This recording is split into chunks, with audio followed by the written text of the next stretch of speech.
Oh, that was basically about what I had. I just thought I'd, mention what I thought about the steel and the steam, because if they haven't melted through completely and the rods do melt through, I would think that we would expect to see another explosion. Well, that's what, no, actually, that's in Reuters, the major government announcements out of there. They're saying they expect another explosion. They've been saying that since this morning. In fact, guys, you're tracking the reactors in live time for me, right? Because I can't do it. Just keep putting it in. Let me know. Best place to follow it's Infowars.com, PrisonPlanet.com. Aaron Dykes is back there updating Infowars.com around the clock. Drudge Report's also on it 24/7. We're getting, but we'll know if there's another explosion. But I don't think there probably will be, because it looked like it already happened. They admit it melted down. The question is, they're not saying if it went totally critical. And it turns out they knew it started melting down Friday. Okay? Juan in New York, you're on the air. Welcome. Yes, Alex, mi amigo. I call you mi amigo, a true friend of God and mankind. I thank you for what you're doing here, waking people up. I've been a listener for a couple of years now, and I just thank God for you. We're praying for you and your family, and the United States, the National Day of Prayer is coming up. I pray to God that you continue on your journey, waking up people as much as you can. I did work for the government, removing depleted uranium. The government is nothing but a bunch of liars and deception. And I hope America wakes up and understand what you've been telling them, to wake up and understand that we have to take matters into our own hands and wake up as many people as possible. I did work for the Department of Energy and the Army Corps Engineer. We cleaned up a plant over here that they used depleted uranium, and it went on for 15 years. It was supposed to take 3 years to clean this place up in Albany, New York, right here at the DOE. It was called the plant was what they built depleted uranium. A lot of people died in the area. I went to a couple of news conferences, and they didn't want me to talk, and you know how this goes. They don't want people knowing the truth. But we're going to continue praying for you and your family. I have a federal hazmat license, and the way there's more at the plant, but they decided to bury it. I mean, it's just, it's not the proper thing to use as far as energy. My advice to the United States of America, I'm going to wake up as many people on that coast, it's to have your car full of gasoline and head south if you have to, and just get out of the zone, with the fallout zone. So, do you agree, from working for the Department of Energy that's over all the different nuclear programs, that they will probably lie and not tell people about how severe the fallout's going to be? Of course, Alex, this is what they're about. They are nothing but deception. And, you know, they are, Jesus said that the enemy is the father of all light, Satan, and that's who they work for. All right, thank you, Juan. So Juan agrees they're going to lie. Well, Joseph Lieberman, the outgoing senator, is somebody who's attacked the Second Amendment. He's attacked free speech, openly said get rid of freedom on the internet, restrict freedom on talk radio. So I disagree with almost everything he says. And so it really makes me question and wonder what's going on when I read something like this. Put the brakes on nuclear power plants, Lieberman says. The problem is he doesn't want us to have coal power plants either. He doesn't want us to have anything. If we had a choice between coal and nuclear, I'm for coal. And if we don't build nuclear power plants on fault lines in Japan, who has 9.1 earthquakes, I mean, yeah, there shouldn't be nuclear power plants in California like there are. Why is anyone building them on fault lines? Well, what's Japan supposed to do? They don't have the power. They don't have oil. They don't have their own coal. We do. We do. And I'm not for completely shutting down the nuclear energy. But wind power doesn't work. You can't control it. You've got to have a continual source. All right, I said I'd go to your calls. Here are some of the headlines right now. Japan battles nuclear meltdown. Biggest crisis since World War II. Races to avert multiple reactor failures. Yes, 6 of them. Injecting seawater at Fukushima facility. Another hydrogen explosion possible at same facility. Evacuation zones widened again. In fact, we're going to open that article up and give you the numbers. First it was 10 miles, then 20, then... Nuke designer says government suppressing info. claim fallout no threat to other nations. We're going to continue to cover it. West Coast in path of fallout. Ooh, print me that latest one there. I've been waiting for that to hit mainstream media. In fact, click on that for me right now. U.S. West Coast in fallout. It's finally being reported on. I mean, I can look at the jet streams. I told you that Friday and Saturday in the articles that we wrote for Infowars.com and PrisonPlanet.com.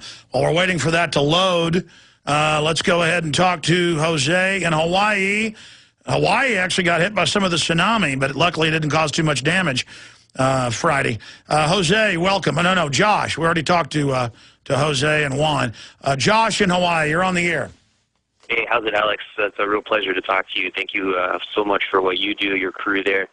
And thank you for also waking me up. And I want to just say a quick thing to all the other listeners out there.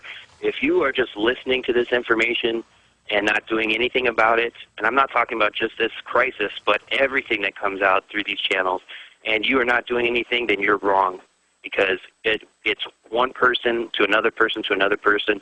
And just like you said, Alex, taking steps to go out and help other people, inform them, simple little things, really start to make a difference. So thank you for inspiring me and helping my comrades to do the same. Well, listen, we're all in this together, Josh. What was it like? Did you experience, are you near the coast? Did you see the reported 5-foot wave that came in and messed up a few houses and tore up some beachfront property on Friday when some of the tsunami hit you in the Pacific?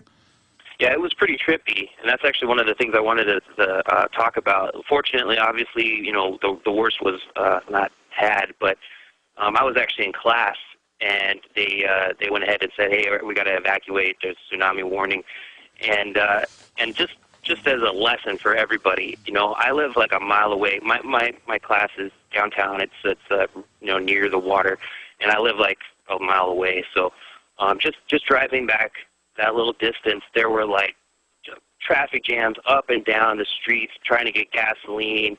My neighbors everyone's out in the streets like, you know, panicking, rushing out to get water. The shelves are empty, car wrecks, all sorts of stuff. And that was like in one little mile journey back home. So please, everyone, you know, let this be a lesson. It sure was a really good wake-up call. You know, again, please, you know, take action now. You don't want to be waiting before it's too late. I mean, it's already a little too late in this one as far as some of those things go. I was able to go out and get some kelp.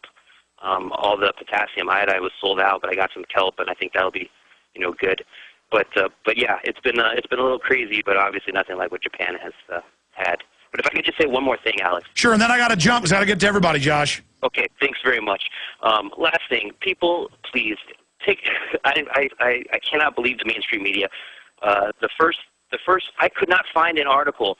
The building had exploded, and they're like, well, yeah, don't worry, it blew up, but the steel box around it is fine. And I could not find one article that just did the common sense question of asking, now wait a second, if the pressure came from inside the reactor, how did the outside blow up, but the inside is still fine? So just another thing to discredit it. Please keep up all the great work you're doing. Thank you so much, Alex, and we'll keep fighting. All right, thank you so much, Josh. Yeah, at first they were like, the building collapsed, but it didn't hurt the reactor itself. The containment building collapsed. No, it didn't collapse. Pieces of it shot over 1,000 feet in the air, and it completely blew up. But they're like, don't worry, the reactor inside is just fine. And I'm like, no, massive meltdown, massive meltdown. And now they admit meltdown. I've studied nuclear reactors, okay? I've interviewed nuclear physicists repeatedly. I've interviewed nuke designers. You know why? Because if I'm going to live in a city with 2 nuclear reactors in it, by the way, both experimental, those are the most dangerous type because they're in there turning them on and off, manipulating them, doing tests. That's most of the danger is when they're turning these things on and off. If they're going to have 2 reactors in Austin, I'm going to research it. And the average, every time idiots call me and say there's no reactors, because they don't want you knowing, okay? The J.J. Pickle Research Facility, okay? I'm done talking about it. The point is, of course it's a meltdown. Of course now 6 are about to melt down. All 6 are probably going to melt down at Fukushima. You think one of them blows up sky high? It's been hit by a tidal wave, a tsunami. It's been hit by a 9.1 earthquake. Now one of the facilities is blown up. Looks like a 50,000-pound bomb airstrike couldn't do that. I mean, a giant facility, boom! Pieces of it flying thousands of feet in the air. What do you think's going to happen to the rest of the facility? When the power gets turned off to those things, those things were at full capacity operating when the earthquake originally hit. They're covering up what's going on, ladies and gentlemen. It's going from bad to worse. I'm just going to be, prepare for the worst, folks. Hope for the best, prepare for the worst, because it looks like the worst is happening. Look at Japan. Look at Japan. They're now reporting reactors all over the country are going haywire. All right, now I'm ranting. I'm sorry. It's starting to get to me here. David in Illinois, you're on the air. Welcome. Hello, sir. First-time caller. It's an honor to talk to you. Welcome. I just had a comment and a question. I just wanted to let everybody know that FEMA is conducting its largest exercise in May. It's called National Level Exercise 2011. It's absolutely, and it's in the Madrid fault line up in the corner of Arkansas and Kansas. And they even ordered extra body bags and emergency preparedness for a big earthquake. But I certainly hope it doesn't happen. Right. I live in one of the counties that's going to participate in Illinois. Well, for those that don't know about it, tell us about it. It's just, yeah, it's on, I think, May 16th through the 20th, and it's a Congress-mandated exercise that we're going to have all local police and just everybody, participating in it. And it's, I don't know, when I first learned about it, it kind of freaked me out. Well, here's the deal. Yeah. Here's the deal. Obviously, my phones have blown off the wall. We're not on air. The comment line is ringing nonstop.